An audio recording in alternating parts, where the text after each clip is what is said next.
toutes et à tous et bienvenue à l'émission cette semaine dans Dautré. Chloé Lemont à l'animation aujourd'hui. Durant cette émission, nous reviendrons sur des nouvelles marquantes de la dernière semaine. Notre actualité cette semaine, dans le cadre des élections municipales, nous réalisons des entrevues avec les candidats et candidates à la mairie dans la MRC de Dautré. Donc cette semaine, c'était autour de la visitation de l'île du Pas et de Saint-Cuthbert. La docteure Farah Alibé était de passage à Joliette lors d'un dîner-conférence par la Chambre de commerce du Grand Joliette le 25 octobre dernier. Elle a d'ailleurs fait le tournée de 4 écoles, donc 2 primaires et 2 secondaires. François Legault, premier ministre du Québec, a menacé d'appliquer la loi 20 aux omnipraticiens. Marc-André Amiot, président de l'Association des médecins omnipraticiens Laurentides-Lanaudière, avait quelques mots à ce sujet. Puis, le 27 octobre, François Legault a tenu une conférence de presse pour aborder encore une fois le sujet des médecins de famille. Une pétition pour un tribunal spécialisé en matière de violences sexuelles et conjugales a été déposée le 26 octobre à l'Assemblée nationale. Le 26 octobre dernier, Justin Trudeau, premier ministre du Canada, a dévoilé son cabinet des ministres. Marie-Claude Bibeau a été renommée comme ministre de l'Agriculture et de l'Agroalimentaire. Nous en avons parlé avec Yves Perron, député de Berthier-Masquinongé et porte-parole en agriculture. Dans le cadre de la campagne nationale « Engagez-vous pour le communautaire », la Troquelle a tenu une conférence de presse plus tôt cette semaine pour aborder la situation vécue par les organismes communautaires autonomes, l'ANODOA et les enjeux actuels. Le 22 octobre dernier, au Musée d'art de Joliette, la FADOC de la région de Lanaudière a tenu un bilan du projet Motive en forme. Donc, bonne émission à vous! Les plus beaux souvenirs d'enfance ici, je dirais bien, c'est les sorties de communes. OK. Il n'en reste plus beaucoup ici par rapport à l'île. Les sorties de communes, les réunions qu'il y avait sur le perron de l'église après les messes, la vie communautaire. La vie communautaire, là, c'est intéressant. D'ailleurs, ça m'a marqué parce qu'on a acquis une ferme aussi. Fait que je suis propriétaire d'une ferme. On a un élevage de moutons.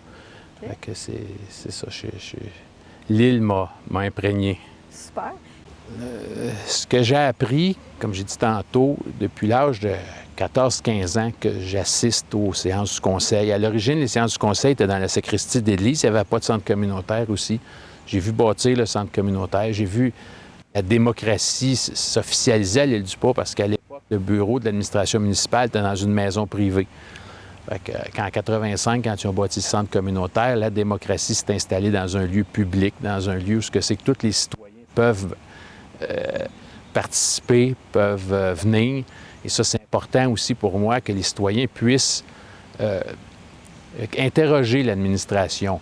Là, c'est sûr qu'avec la pandémie, ça a créé des difficultés à ce point-là, mais moi, j'aimerais avoir un discours sincère avec la population qui vienne nous questionner. On va le trouver. Si on n'a pas la réponse immédiatement, on va la trouver.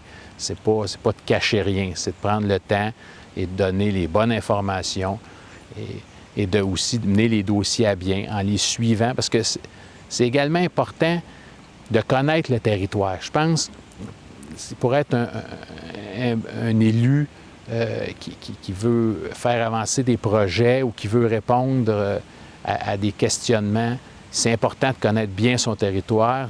Mon père il avait 20 ans plus vieux que moi. Quand je suis venu au monde, il avait 50 ans.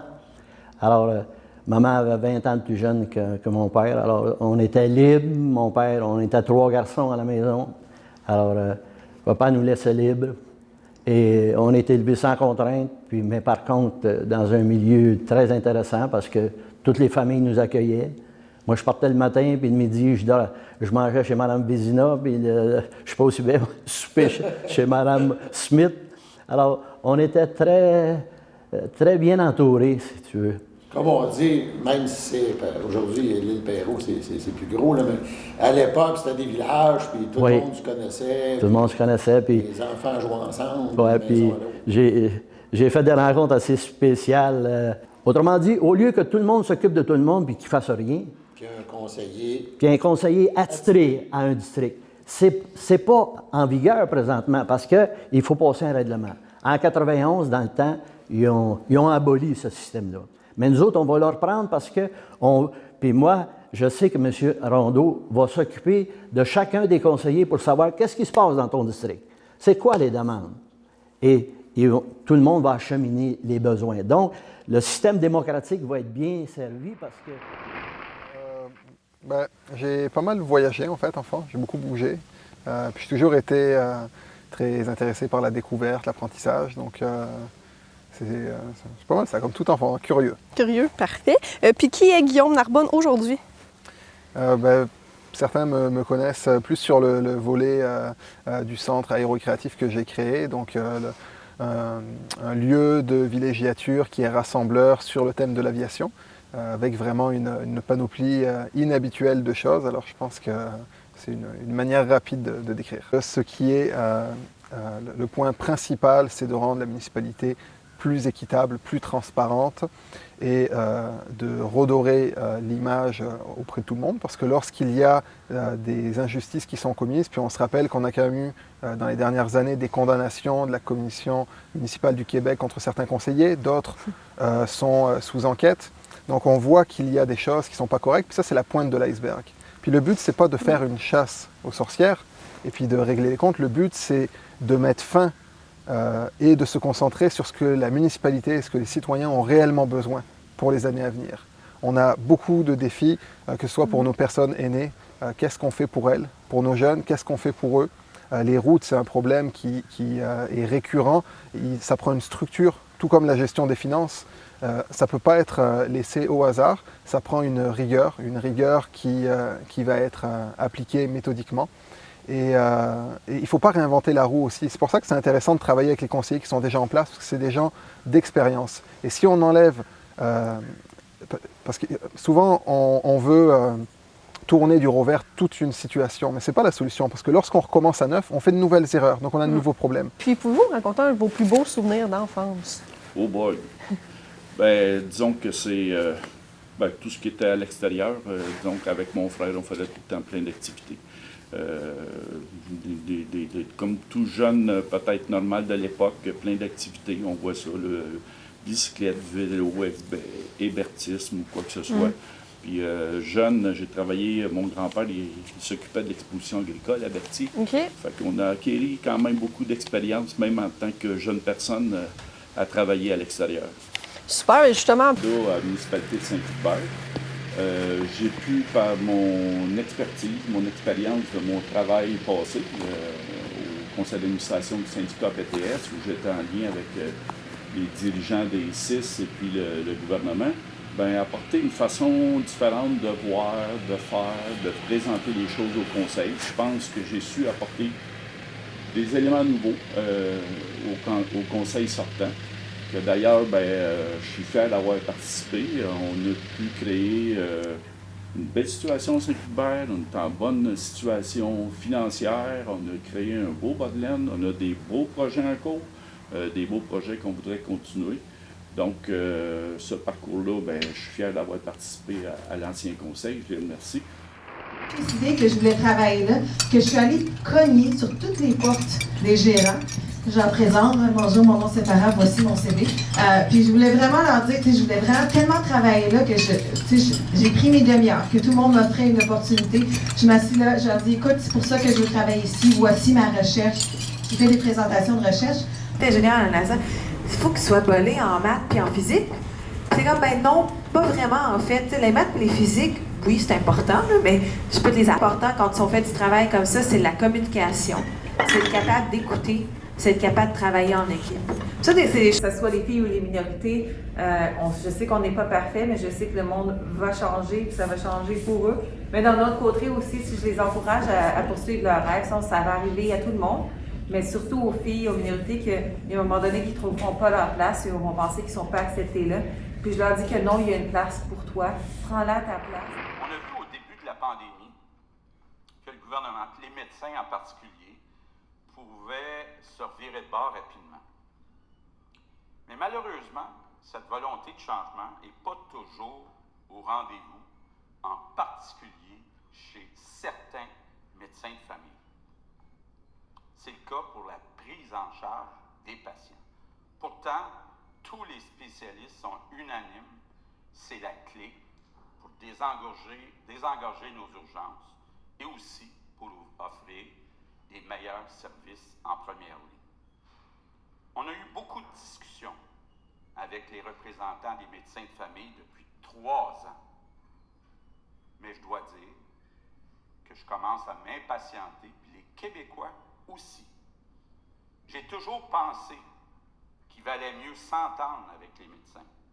Mais s'il le faut, on ne va pas hésiter à imposer une conclusion parce que les Québécois s'attendent à être pris en charge puis à avoir des services de première ligne dans un délai raisonnable. Dire une loi spéciale pour forcer les médecins de famille à prendre plus de patients en charge, alors qu'on a vraiment démontré que c'était une méthode qui ne fonctionnait pas tant avec le personnel infirmier, parce qu'on parle du temps supplémentaire obligatoire. Avec les infirmiers, les infirmières, on a bien démontré qu'on a frappé un mur. Mais si on veut utiliser la même méthode avec les médecins de famille, nous, ce qu'on dit au gouvernement, c'est qu'on va frapper un mur. Alors, ce qu'on souhaite, là, c'est de collaborer avec le gouvernement. Puis on comprend qu'il y a plusieurs patients qui sont sur le guichet d'accès en attente d'avoir un médecin de famille. On est tout à fait conscient de cette problématique-là. Il faut noter qu'il y a une pénurie de 1000 médecins au Québec et que l'année dernière, il y a 70 postes de résidence en médecine familiale, donc pour former des médecins de famille qui n'ont pas été comblés. Donc la médecine familiale est rendue là, quand on menace avec des lois spéciales, bien, les étudiants en médecine, ils préfèrent choisir la spécialité plutôt que la médecine familiale. Alors, ça nous amène dans une spirale négative où il va en manquer de plus en plus. Puis c'est pas en tapant sur la tête des médecins de famille qui, en passant, ont répondu présent partout dans la pandémie, que ce soit dans les cliniques COVID, sur les unités d'hospitalisation. On a dû remplacer des docteurs qui testaient positifs pour le COVID à pied levé dans les salles d'urgence, dans les unités d'hospitalisation. Donc, les médecins de famille ont toujours démontré leur collaboration, leur bonne foi pour offrir des services à la population. Et là, de menacer d'une loi spéciale, c'est tout à fait contre-productif. Puis on a démontré l'échec de cette méthode-là. 10% des effectifs en médecine familiale de moins de 60 ans, c'est des femmes. La portion de femmes, de médecins de famille chez les moins de 60 ans, chez les médecins de moins de 60 ans, c'est 70%. On s'entend que ces femmes-là, est-ce qu'elles ont le droit d'avoir des enfants? Est-ce qu'elles ont le droit de prendre un congé parental pour s'occuper de leurs enfants? Est-ce qu'une femme médecin avec 3 enfants, on doit lui imposer de travailler 80 heures par semaine? Puis, en passant, je ne dis pas ça en voulant me défiler de la problématique des patients qui n'ont pas de médecin de famille. C'est un réel problème. On veut s'attaquer à ça. Mais je vous rappellerai aussi également que le gouvernement nous a enlevé nos infirmières dans les GMF durant la pandémie. Alors, le travail qu'elles faisaient, là, nos infirmières, nos travailleurs sociaux, le personnel qui nous aidait à offrir des services à la population, ils nous les ont retirés pour les mettre dans des secteurs prioritaires. Puis on comprend la situation là, dans les salles d'urgence, dans les blocs opératoires, dans les soins intensifs. Mais ce personnel-là, on ne l'a pas dans nos GMF. Là. Ils faisaient du travail qui doit être fait maintenant par les médecins de famille parce qu'ils nous les ont enlevés. Parce que, vous le savez, je vous apprendrai en disant qu'il y a une pénurie d'infirmières au Québec. Donc, les ressources ne sont pas là pour nous aider. On dit, oui, mais là, il nous a menacés. Il n'a pas encore mis en application ces mesures-là. Ce ne sont que des menaces. Mais, je vous dis, pour nous, là, ça nous inquiète beaucoup, ces menaces-là, parce que ça peut avoir un effet contre-productif. Alors que les docteurs, là, se sont démenés, comme je disais, se sont serrés les coudes pour que les services puissent continuer d'être donnés à la population durant la pandémie. Encore une fois, dans les CHSLD, dans les salles d'urgence, dans les unités d'hospitalisation, ça pourrait avoir un effet vraiment démotivateur sur ces docteurs-là qui se disent, ben, tu sais, on a travaillé fort, on est épuisé comme le reste de la population, on est tanné de cette pandémie-là, au même titre que tout le reste de la population. Mais là, d'arriver puis de dire, je vais leur sortir un bon coup de bâton, puis ils vont marcher au pas, c'est tout à fait contre-productif. Et c'est là-dessus qu'on n'est pas d'accord. Nous, on veut collaborer avec le gouvernement justement pour trouver des solutions structurantes pour offrir des services à cette population-là. Puis on a proposé des choses intéressantes au gouvernement, là, justement, pour améliorer l'accès à cette population-là qui a des difficultés d'accès à un médecin de famille.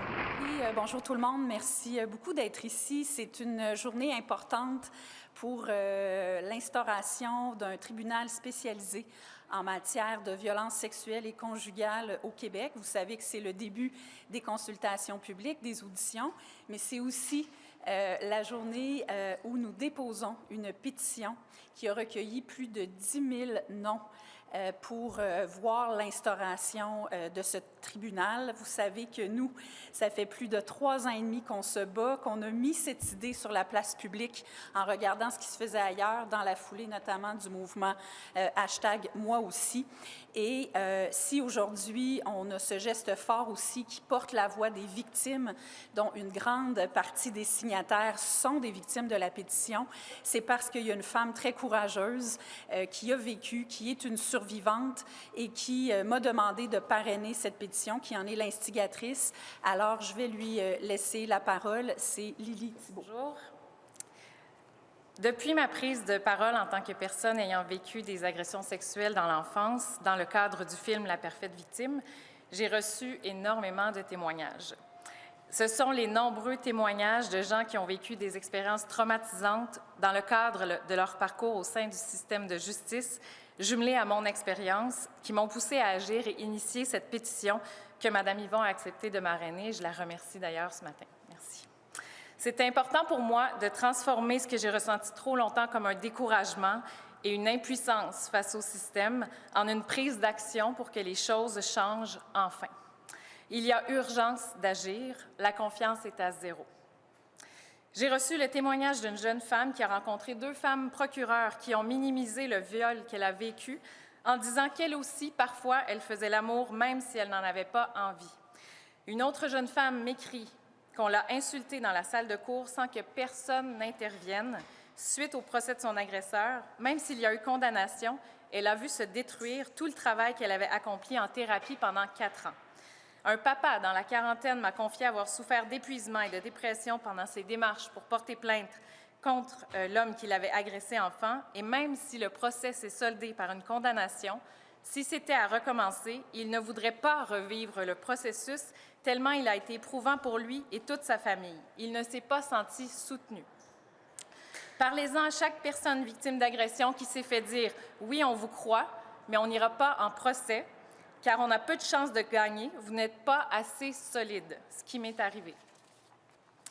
Toutes les personnes victimes de violences sexuelles et conjugales ont besoin d'être accompagnées. La victime représente souvent la seule preuve dans un procès pour des crimes aussi intimes.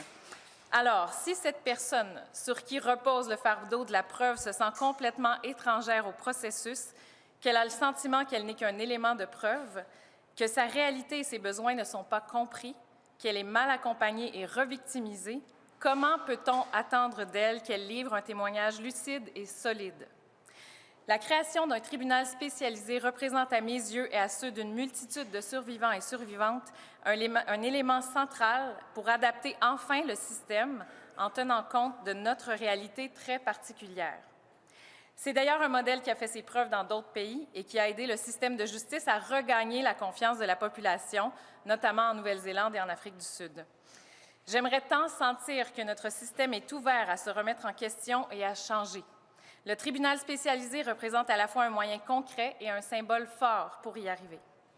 Je salue donc le projet de loi 92. Toutefois, il y a, à mon sens, plusieurs oublis très importants, telle la spécialisation des procureurs et des policiers et autres éléments qui viendraient rassurer les personnes victimes d'agressions sexuelles. Mais ce qui m'inquiète en ce moment, c'est la tension qui se fait sentir entre le gouvernement en place et la magistrature, qui me donne l'impression qu'une fois de plus, on oublie l'intérêt des victimes, qui doit pourtant être au cœur des réflexions et des discussions en ce moment. Les victimes sont totalement découragées lorsqu'on parle de porter plainte, et le résultat de ça, les agresseurs sont libres et font plus de victimes. En déposant cette pétition aujourd'hui, qui compte plus de 10 000 signatures, j'espère que ce seront 10 000 voix qui se feront constamment entendre dans la tête de nos décideurs à l'amorce de l'étude du projet de loi et que c'est ce qui primera pour la suite des choses. Je pense que vous avez entendu une voix puissante pour les survivantes et les victimes, pour la nécessité de changer d'approche, d'inverser ces a priori du système qui demandent toujours aux victimes, même si elles sont victimes de crimes extrêmement complexes et intimes, de s'adapter à un système qui a été nullement conçu pour elles.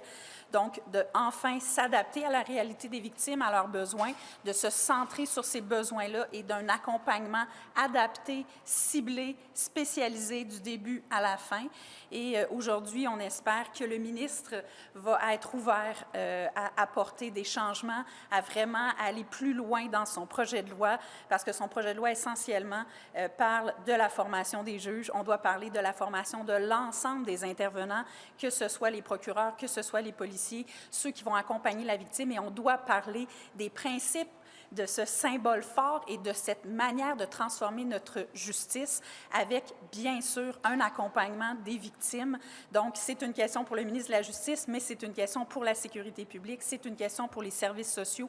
On veut que tout ça se reflète dans le projet de loi. Globalement, c'est satisfait. On a quand même des bons rapports, là. C'est sûr qu'on n'occupe pas le même siège, hein, fait que souvent, je trouve que ça va pas assez vite et qu'il manque d'impulsion, là, mais quand on a collaboré, là, ça se fait quand même assez bien. Donc, je pense que c'est une bonne nouvelle aussi pour le Québec et pour le monde de la gestion de l'offre, parce que vous savez que dans la dernière législature, on a presque réussi, en fait, on avait pratiquement terminé à protéger la gestion de l'offre des futures concessions dans les accords commerciaux. Avec un ministre de l'Ouest, je ne suis pas certain qu'on aurait eu la même ouverture. Donc, moi, je m'attends à avoir le même appui qu'on a eu dans la dernière législature. Donc, sur cet aspect-là, là, ça peut être positif. Et puis, tant qu'on n'aura pas un Québec indépendant avec un ministère de l'Agriculture à Québec qui contrôle 100% de nos choses, mais aussi bien avoir quelqu'un qui provient du Québec, évidemment. Donc, voilà, bonne collaboration globalement. En fait, on a très hâte. C'est ça, c'est la déception de tout le monde. Le temps que ça prend à retourner au travail. Vous savez qu'on était en train de travailler au mois d'août quand on nous a foutus en élection en temps de pandémie. Je ne le répéterai jamais assez. La déception du résultat électoral, c'était que les libéraux n'ont pas payé le poids, pas payé le prix. J'aurais aimé avoir une plus grande représentation bloquiste, mais on a quand même maintenu notre poids, donc c'est très positif. Puis vous savez que dans la précédente législature, on a fait notre marque, donc on devrait continuer à le faire. Mais là, il s'appresse parce qu'on a beaucoup de choses à faire. La PCRE qui a été prolongée trop longtemps, qui vient de se terminer, bon, ça, c'est quelque chose. Mais à part ça, toutes les autres mesures, il faut revoir, il faut ajuster en fonction des besoins. Ensuite de ça, ben, on veut reprendre le travail. Là, localement, dans Berthier-Masquinongé, les tours cellulaires, ensuite l'érosion des berges, sont des choses que je veux mettre de l'avant. On est en train d'établir des stratégies pour ça. Donc, on a bien hâte de reprendre le travail. Globalement, le Conseil des ministres nous donne peut-être un peu plus d'espoir que le précédent, là, quoique c'est presque le même monde qui est là. Mais à l'environnement, entre autres, on a beaucoup de travail à faire à l'environnement. On ne peut pas ne pas être content de voir M. Guilbeault à l'environnement. J'espère juste que les convictions profondes de longue date vont pouvoir enfin voir rejaillir. Là. Et nous, on va être là pour collaborer, c'est clair, parce que l'environnement, c'est une urgence. Vous avez vu l'été qu'on a eu encore. Ça, c'est quelque chose de fondamental. Sinon, bon, il y a des déceptions aussi. Là. Mme Leboutillier, au revenu, on était insatisfait de son travail. On va le demeurer, probablement, assurément. Sinon, globalement, ben, c'est ça. Le Québec, quand même, a préservé son poids là, de 10 ministres. On verra pour la suite. Mais nous, on est ouvert. On va faire le même type de position que ce qu'on faisait par le passé. C'est-à-dire qu'on arrive avec des propositions. On est un parti de propositions et on arrive là de façon constructive pour améliorer les choses, puis voter des lois pour améliorer la qualité de vie des Québécoises et des Québécois, tout en essayant d'expliquer au quotidien, à travers tout ça, que ce serait évidemment beaucoup plus pertinent de gérer nous-mêmes l'ensemble de nos budgets. Aujourd'hui, la campagne Engagez-vous pour le communautaire tient des actions dans toutes les régions du Québec. Dans la Naudière, les organismes font une grande différence pour 65 000 personnes. Ça, ces 65 000 personnes-là, c'est le Centre intégré de santé et services sociaux qui le dit. Nous, on peut avancer qu'on touche près de 100 000 personnes à chaque année. Ça représente de nombreuses activités qui visent plus de justice sociale, d'équité et d'inclusion pour les membres de nos organismes. Lors du dernier budget, pourtant, le gouvernement du Québec a ignoré les organismes communautaires. Parce que malgré la reconnaissance de la part des organismes communautaires autonomes, entre autres pendant la pandémie, le sous-financement des organismes est toujours criant. Il est temps maintenant que le gouvernement passe à l'action. Le gouvernement nous reconnaît, nous remercie, nous louange, et particulièrement au début de la pandémie où on a été cités comme étant des acteurs incontournables pour le mieux-être de la population. Ça s'est traduit, ça, par beaucoup de travail de la part des intervenants des groupes communautaires. Il y en a eu de l'épuisement. Il y a eu des heures et des heures et des heures qui ont été faites dans ce contexte-là. Les groupes ont permis, dans le fond, avec beaucoup d'imagination, de servir quand même leurs organismes membres. Mais maintenant, il est temps que le gouvernement reconnaisse. Reconnaisse, ça veut dire de poser des gestes concrets, entre autres au niveau du financement. Le groupe d'entraide en toute amitié est un organisme communautaire autonome de lutte à la pauvreté avec un important volet d'économie sociale qui existe depuis 1983. Notre mission vise à briser l'isolement des personnes, répondre à des besoins de base tels s'habiller et se nourrir, intégrer et encadrer des personnes sur différents programmes sociaux, permettre aux personnes de reprendre du pouvoir sur leur vie et faire de l'éducation populaire. Nous avons 2 magasins, le comptoir meuble en toute amitié et la friperie L'Habitou. L'argent recueilli est réinvesti dans une multitude de services pour les plus démunis de notre communauté. Nos services actuels sont écoute et référence, dépannage alimentaire, dépannage d'urgence, panier de Noël, atelier d'éducation populaire, clinique d'impôt pour les personnes sur l'aide sociale et le bonhomme à lunettes. Nous sommes également très présents dans les écoles primaires et secondaires de Berthierville. Opération sac à dos, repas chauds pour les enfants qui en ont besoin, déjeuner et collation école. Nos services s'adressent aux personnes à faible revenu qui habitent sur le territoire du Grand Berthier. Le groupe d'entraide en toute amitié, c'est plus de 260 membres, une trentaine de bénévoles réguliers, 12 employés dévoués et des personnes sur des programmes d'employabilité, sur des travaux communautaires ou compensatoires.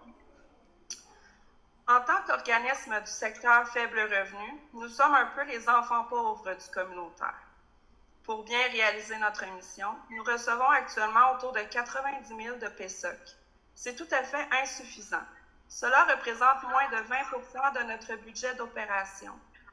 Tout le reste, nous devons aller le chercher autrement, voire le mendier. En effet, la pauvreté, ça n'a rien de sexy et c'est plutôt difficile à vendre. De plus, plusieurs préjugés persistent toujours envers les personnes en situation de pauvreté et les organismes comme le nôtre. La recherche de financement est donc d'autant plus ardue et demande beaucoup d'énergie. À chaque jour, nous devons faire preuve de créativité afin de pouvoir répondre à tous les besoins avec ces maigres moyens. Nous devons également parfois faire des choix qui vont à l'encontre de nos valeurs, faute de moyens. La charge de travail pour nos employés est tout simplement impossible à réaliser. Notre équipe est à bout de souffle. Malgré tout, on continue. La question est jusqu'à quand? De plus, nous ne sommes pas en mesure de proposer des salaires et des conditions de travail compétitives avec le marché. Il devient difficile d'être attractif et de retenir nos employés dans un contexte de pénurie de main-d'œuvre. Plusieurs organismes vivent déjà des prix de service. Ironiquement, nous sommes un organisme de lutte à la pauvreté qui n'est même pas en mesure de sortir ses propres employés de la pauvreté. Le maintien de l'ensemble de nos activités et des emplois que nous avons créés est un défi constant. Pourquoi nous demander constamment de mettre en place de nouveaux projets, comme si ce que nous faisions déjà n'était pas suffisant? Ne serait-il pas plus judicieux de nous donner les moyens de consolider ce que nous faisons déjà avant de développer de nouveaux services? Dans le communautaire, on est donc bon, on est donc essentiel. Nous le sommes tellement que des programmes s'inspirant largement du communautaire, comme les aires ouvertes ou les éclaireurs, voient le jour. Le problème avec ces programmes, c'est qu'ils dédoublent des services déjà existants en s'inspirant des organismes communautaires, mais sans reconnaître l'expertise des personnes qui y travaillent et en faisant semblant de les consulter pour qu'ils se sentent impliqués. C'est un peu hypocrite, non? Pourquoi ne pas simplement mieux financer les maisons de jeunes ou encore les travailleurs de rue? Ils sont déjà intégrés au milieu. Ils ont déjà l'expertise sur le terrain. Je pense qu'il serait plus gagnant de leur donner des moyens réels de bien réaliser leur mission plutôt que de dédoubler et de vider les organismes de leurs employés. Si demain notre organisme devait fermer, il est certain que cela laisserait un grand vide dans la communauté et dans la vie des gens. Pour les personnes fréquentant notre organisme, nous sommes comme une famille. Ils y trouvent des oreilles pour parler, du soutien et du réconfort. Ils viennent se soulager un peu de leur isolement ou de la pauvreté. Si nous devions fermer, plusieurs perdraient leur repère. Où aller demander de l'aide? À quelle porte cogner? Comment faire pour combler les besoins de base dits de survie? Plus concrètement, une centaine de familles par semaine n'auraient plus accès à des paniers de dépannage alimentaire et souffriraient de la faim. 1250 enfants n'auraient plus accès à nos services écoles et ne mangeraient plus suffisamment. Plus de 43 720 besoins de base par année demeureraient sans réponse. Monsieur Legault, il est grand temps de reconnaître le caractère essentiel des organismes communautaires ainsi que l'expertise des artisanes du communautaire, pas uniquement en temps de crise. Nous vous demandons à quand un meilleur financement des organismes communautaires autonomes. Nos membres considèrent que nous sommes trop importants pour fermer. Et vous? Bonjour. Déclic, c'est un organisme qui offre de la formation à divers niveaux. Des formations qui amènent chaque personne à développer son pouvoir d'agir.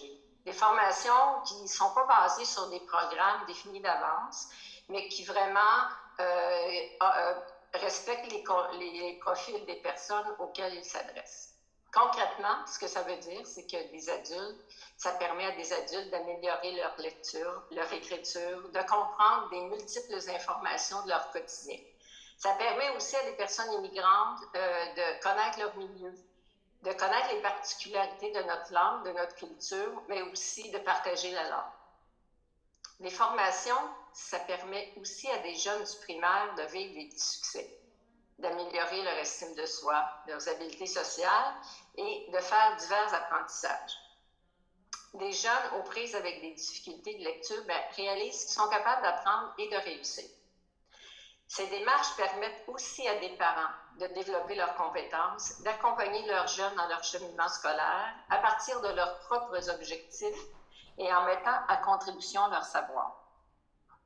Les formations de déclic permettent également à des adultes de prendre conscience de leurs forces, de s'outiller de plusieurs façons au niveau de leur employabilité, de connaître davantage le monde du travail, la réalité de certaines entreprises afin de se trouver un emploi ou peut-être de retourner aux études. Finalement, la formation sur l'accessibilité de l'information de déclic amène les intervenants de divers réseaux à prendre conscience de la complexité de leur communication et à l'importance de les rendre plus accessibles afin que les personnes visées puissent comprendre les messages et y répondre adéquatement. Toutes ces formations amènent les personnes à croire en elles, à cheminer de diverses façons pour agir sur leur quotidien. Petit à petit, elles prennent conscience de leur pouvoir et de leur force et deviennent un acteur de changement pour elles et leur entourage. Les formations à déclic, ça ouvre des portes. Déclic est aussi un milieu de vie où on vit la démocratie, où participants, travailleuses, travailleurs, bénévoles ont une vraie place et peuvent s'engager dans des actions qui répondent à divers besoins de l'organisme. Déclic est un acteur qui s'implique aussi dans son milieu dans plusieurs concertations. La concertation, c'est exigeant, ça demande du temps, beaucoup d'énergie, mais ça a des impacts importants sur la population. Parce que de mettre des efforts en commun, de viser les mêmes objectifs à travers une diversité d'activités, ça a des impacts positifs sur la population, sur le développement du pouvoir d'agir des personnes, d'une communauté, sur leurs conditions de vie et sur le dynamisme d'un milieu. L'organisme bénéficie d'une équipe qui a et qui développe une grande expertise à plusieurs niveaux. L'écoute, le respect des réalités des personnes et de leur rythme, la créativité, la grande capacité d'adaptation, mais également le souci de toujours s'améliorer, de raffiner nos pratiques pour que les démarches permettent vraiment d'atteindre les objectifs visés par les personnes. Très souvent, d'ailleurs, les participants identifient des clics à une grande famille. Donc, le financement à la mission est essentiel pour les groupes communautaires et se doit d'être augmenté de façon significative. Si des clics devaient fermer, ce sont près de 90 personnes, jeunes et adultes, qui se retrouveraient sans ressources. Des personnes qui sont souvent réfractaires à certaines institutions à cause des règles qui sont assez rigides ou de cadres d'intervention pas toujours adaptés. Ça aura un impact aussi sur le dynamisme d'un milieu, parce que l'action collective, la mobilisation, permet de vitaliser un milieu, de créer un pouvoir d'agir individuel et collectif. Ça aurait aussi des impacts chez nos partenaires, parce qu'on a des liens avec les enseignants. Ces liens-là favorisent vraiment le développement de leur connaissance du milieu, mais c'est aussi, ça permet des collaborations qui sont un plus tant pour les jeunes que pour les parents. Et des impacts également auprès des entreprises, parce que certaines entreprises acceptent des personnes qui sont en stage et parfois les embauchent par la suite. Et finalement, ce serait une perte d'emploi pour 9 personnes, une perte d'expertise importante. Elle a demandé à ses membres d'expliquer dans leurs mots comment ils font la différence dans leur communauté. Je parle ici de communauté au pluriel, car les organismes sont présents dans toutes les sphères de la société. Ce sont 160 organismes qui ont répondu et nous les en remercions grandement. Les organismes agissent en santé physique, en santé mentale. Ils offrent auprès des familles, des jeunes, des parents, des aînés, des personnes handicapées, des personnes avec différents parcours de vie, auprès de la diversité sexuelle. Ils aident à l'alphabétisation, sensibilisent sur la question des droits humains, individuels et collectifs, aux enjeux liés à l'environnement. Les médias communautaires nous permettent d'avoir accès à une information locale. Des organismes visent à freiner la violence et créent de nombreuses solidarités lorsqu'il y a des situations exceptionnelles. L'ANODIAR et l'ensemble du Québec comptent sur une solide expertise citoyenne qui se doit d'être davantage soutenue. D'ailleurs, nous sommes 14 régions en ce moment à tenir des actions de mobilisation partout au Québec. Les meilleures pratiques, nous, on les connaît. Nous sommes sur le terrain avec les personnes qui ont des besoins. Chez nous, les personnes sont au cœur de la reprise de leur pouvoir. Dans l'ANODIAR, on recense, selon notre sondage, plus de 100 000 Anaudoises et Lanaudois qui ont accès aux centaines de milliers d'activités et de services rendus par les organismes. Et là, dans leurs mots, voici comment les organismes communautaires autonomes font la différence. Et là, je sors vraiment les mots tels que les organismes nous les ont dit. Nous sommes souvent leur deuxième famille. Briser l'isolement. En offrant du répit aux aidants, nous maintenons les personnes dans leur maison pour une meilleure qualité de vie. Choisir le communautaire, c'est un investissement local et social pour un projet porteur de dignité et de fierté. Nous prévenons l'itinérance et permettons à des locataires vulnérables de conserver leur logement. Nous rendons nos membres autonomes face à la revendication de leurs droits et de leurs responsabilités. Nous soutenons l'apprentissage et l'estime de soi des adultes de notre communauté. Nous favorisons une bonne rentrée scolaire en fournissant le matériel nécessaire aux enfants de familles à faible revenu. Nous offrons un lieu d'identification pour les jeunes marginalisés de notre communauté qui sont souvent isolés et viennent briser l'isolement dans un endroit où ils sont acceptés tels qu'ils sont. À petite échelle, on sauve des vies. Nous avons été un filet social durant la pandémie. Nous avons été présents pour nos membres, disponibles pour les écouter et les soutenir. Nous amenons les personnes à être attentives à leurs facteurs de protection et leurs facteurs de risque en lien avec la toxicomanie et leur donnons des moyens pour y arriver. Nous aidons les personnes toxicomanes à se réinsérer socialement et à prévenir la rechute ou y faire face. Nous offrons du répit aux nouveaux parents et nous augmentons par le fait même leur confiance en leur capacité parentale. Ça, c'est un début. Nous sauvons des vies en contribuant à sensibiliser la population à la détresse et à créer un filet de sécurité sociale pour les personnes plus vulnérables au suicide. Ce qu'on fait, c'est des pas vers une société plus inclusive, une action collective à la fois. Un organisme communautaire, ça donne un sens à la vie des aînés en leur donnant un rôle au sein de la communauté. Il améliore la qualité de vie des personnes aînées, nous leur redonnons une voix. Dans certaines situations, nous avons été la bouffée d'air, la clé, la fenêtre qui a permis à la personne de rester en vie. Nous comblons l'insécurité alimentaire. On fait une différence en offrant à toute personne qui désire un accompagnement accueillant et respectueux pour l'atteinte d'un meilleur équilibre budgétaire et le respect de ses droits en consommation. Ce qu'on fait, le communautaire, c'est donner un lieu de rassemblement pour nos membres et de la référence pour les citoyens. Le communautaire, c'est d'accompagner des personnes afin qu'elles développent leur pouvoir d'agir. On offre un endroit inclusif pour toutes et tous. Notre maison de jeunes, c'est aussi une implication dynamique dans la communauté. Notre équipe participe chaque année à l'organisation et à la tenue de grands événements festifs, de même qu'aux démarches qui concernent les jeunes et leurs familles. Ce que le communautaire fait, c'est permettre à des gens ayant un handicap physique de pouvoir avoir un milieu de vie adapté à leurs besoins. Nous leur permettons également de pouvoir s'épanouir socialement. En accompagnant les jeunes dans leur cheminement afin qu'ils deviennent des citoyens impliqués, autonomes, critiques et responsables, on fait une grande différence. On aide à changer le regard que les gens portent sur les personnes qui vivent avec un problème de santé mentale.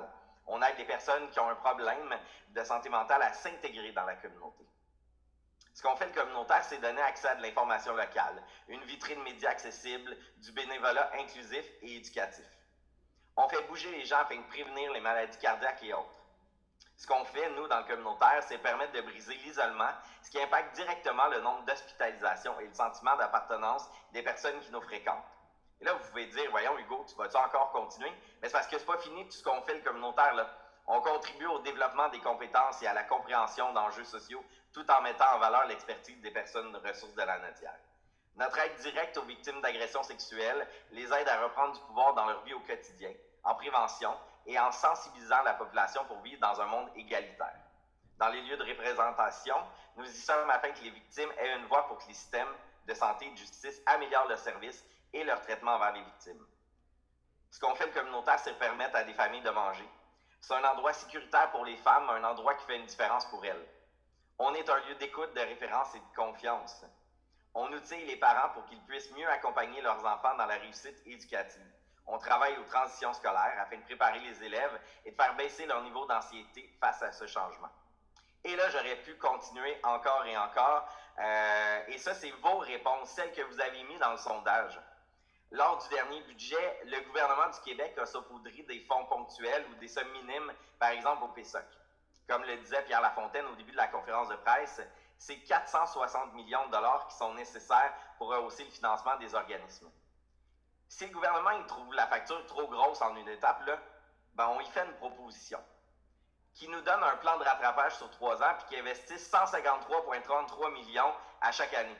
Ça fait peut-être moins peur que 153 millions à chaque année pendant 3 ans. Et c'est réaliste parce que tout ce qu'on réalise, ben c'est ce que je disais tantôt à partir de vos mots. Et ce qu'on s'attend, c'est qu'il y ait une annonce dès le mois de novembre, au moment de la mise à jour économique pour le mouvement communautaire autonome La Naudoise. Puis on le sait, c'est une question de choix. Le gouvernement, il a les moyens de soutenir les 200 organismes communautaires autonomes administrés par les 1300 administrateurs et administratrices bénévolement, où travaillent 1200 travailleuses et travailleurs et où s'engagent plus de 4000 personnes ici dans la Nodière. J'aimerais maintenant vous présenter un survol des atteintes du programme Motive en forme, les effets et le rayonnement du programme, la mise en place de nouvelles habitudes saines de vie et un aperçu sur la satisfaction globale. Depuis ses débuts, le programme d'accompagnement Motive en forme a répondu à près de 500 demandes, créé plus de 75 jumelages entre participants et alliés santé, lesquels ont été en mesure de prendre jusqu'à parfois 3 participants simultanément. Considérant que la période d'accompagnement qui a été mentionnée tout à l'heure est de 6 mois, nous remarquons qu'environ 70% des participants ont conservé l'accompagnement de l'allié santé pour 6 mois, tandis qu'en part quasi équivalente de 15%, nous observons que les participants ont été en mesure d'accomplir leur objectif dans un délai de 1 à 3 mois et 3 à 5 mois. Concernant le type de suivi, alors que Motive en forme s'adresse à la santé physique ainsi qu'à la saine alimentation, les participants ont démontré un intérêt plus marqué pour le programme visant l'amélioration de la santé physique, auquel ils ont induit, par réflexe instinctif, un régime alimentaire. Le programme d'accompagnement visant l'amélioration des habitudes alimentaires a, quant à lui, retenu un profil de participants différents, ayant pour seul objectif d'améliorer leur régime alimentaire. Par rapport aux effets globaux, nous pouvons dire que 95% des participants ont pu remarquer des effets positifs sur le programme Motive en forme sur eux et sur leurs nouvelles habitudes saines de vie.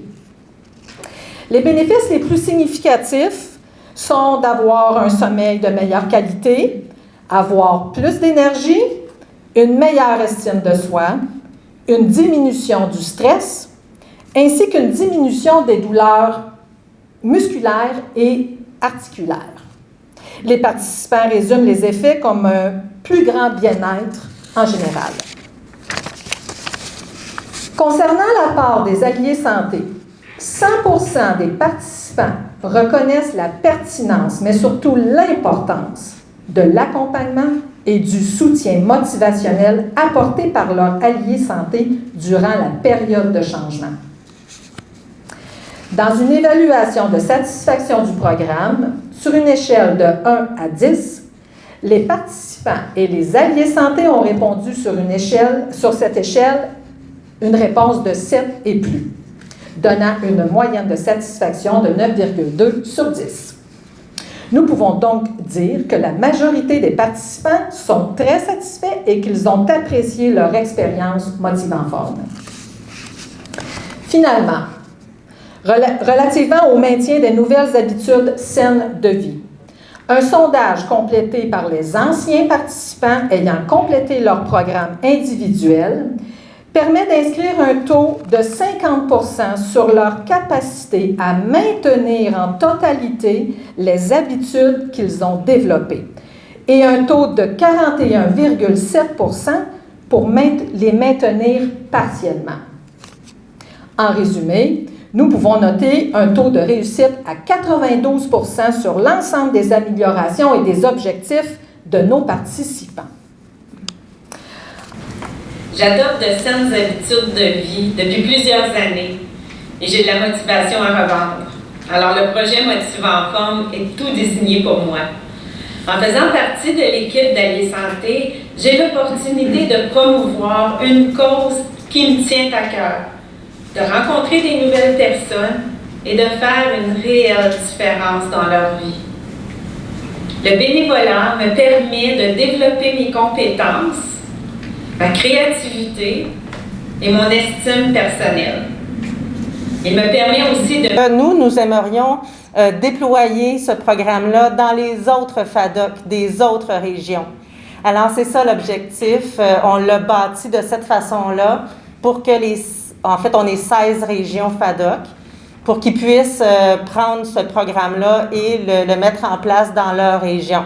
Alors, c'est aussi un objectif qu'on a là, qui est cher pour nous. Ce programme a pris naissance en novembre 2020 grâce à une subvention de Québec Amis des aînés pour soutenir et accompagner toute personne de 50 ans et plus qui souhaite maintenir ou améliorer sa santé, et ce, gratuitement.